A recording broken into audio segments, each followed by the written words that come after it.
लोकसभा चुनाव से पहले कांग्रेस को हर रोज एक के बाद एक झटके लग रहे हैं। उद्योगपति नवीन जिंदल बीते दिनों कांग्रेस को छोड़कर बीजेपी से जुड़ गए थे और अब खबरें आ रही हैं कि उनकी मां और हरियाणा की पूर्व मंत्री सावित्री जिंदल भी कांग्रेस को छोड़कर भारतीय जनता पार्टी में शामिल हो सकती हैं। हालांकि इस पर अभी तक कोई भी आधिकारिक जानकारी नहीं है, लेकिन क्योंकि उन्होंने कांग्रेस से इस्तीफा दे दिया है इसलिए कयास लगाए जा रहे हैं। इसके अलावा सावित्री जिंदल हिसार में आयोजित एक कार्यक्रम में भाजपा में शामिल भी हुई। फोर्ब्स इंडिया पत्रिका ने इस साल देश की सर्वाधिक अमीर महिलाओं के लिस्ट में सावित्री जिंदल का नाम शामिल किया था। सावित्री जिंदल के बेटे और उद्योगपति नवीन जिंदल कांग्रेस को छोड़कर पहले ही बीजेपी में शामिल हो चुके हैं। नवीन को अपकमिंग लोकसभा इलेक्शंस के लिए कुरुक्षेत्र से बीजेपी का उम्मीदवार बनाया गया है। ओपी जिंदल ग्रुप की चेयरपर्सन सावित्री जिंदल देश की सबसे अमीर महिला है। पति की मृत्यु के बाद से वो सारा कारोबार संभाल रही हैं। उनकी शादी साल 1970 में जिंदल ग्रुप के फाउंडर ओम प्रकाश जिंदल के साथ हुई थी। चलिए आपको बताते हैं कि देश की सबसे अमीर महिला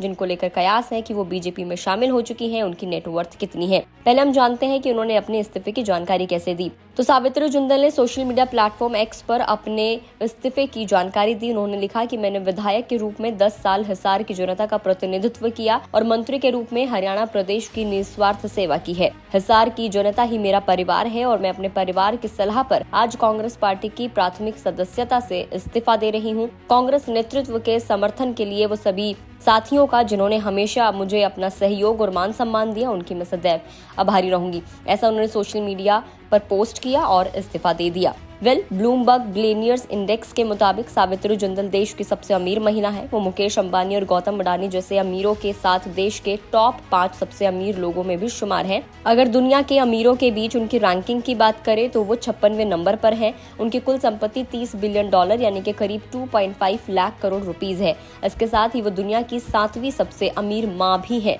सावित्री जिंदल ओपी जिंदल ग्रुप के चेयरमैन हैं। वो अग्रोहा में स्थित महाराजा अग्रसेन कॉलेज की अध्यक्ष भी हैं। सावित्री जिंदल ने बीते करीब 2 सालों में जिंदल ग्रुप की संपत्ति में $12 बिलियन का इजाफा किया। उन्होंने अपनी कंपनी को 4 टुकड़ों में बांटा है और उसकी जिम्मेदारी अपने 4 बेटों पृथ्वीराज जिंदल, सज्जन जिंदल, रतन और नवीन जिंदल को सौंप दी है। ओपी जिंदल ग्रुप के अगर कारोबार की बात करें तो वो आज कई सेक्टर्स में फैला हुआ है। इसमें एनर्जी, पेंट, सीमेंट, निवेश, इंफ्रास्ट्रक्चर और स्टील आदि शामिल है। भारत से बाहर भी JSW ग्रुप का बड़ा कारोबार है। अमेरिका, यूरोप, चिली और UAE तक कंपनी कारोबार करती है। अब चले जाते जाते बताते हैं कि उनका राजनीतिक करियर आखिरकार कैसा रहा। तो सावित्री जिंदल 10 सालों तक हिसार निर्वाचन क्षेत्र से विधायक रही हैं। वो हरियाणा सरकार में मंत्री भी रह चुकी हैं। 2005 में एक प्लेन क्रैश में पति और जिंदल समूह के फाउंडर ओपी जिंदल की मौत के बाद सावित्री ने हिसार से हरियाणा विधानसभा चुनाव लड़ा था और जीत हासिल की थी। 2009 में उन्हें एक बार फिर से इस सीट से जीत मिली।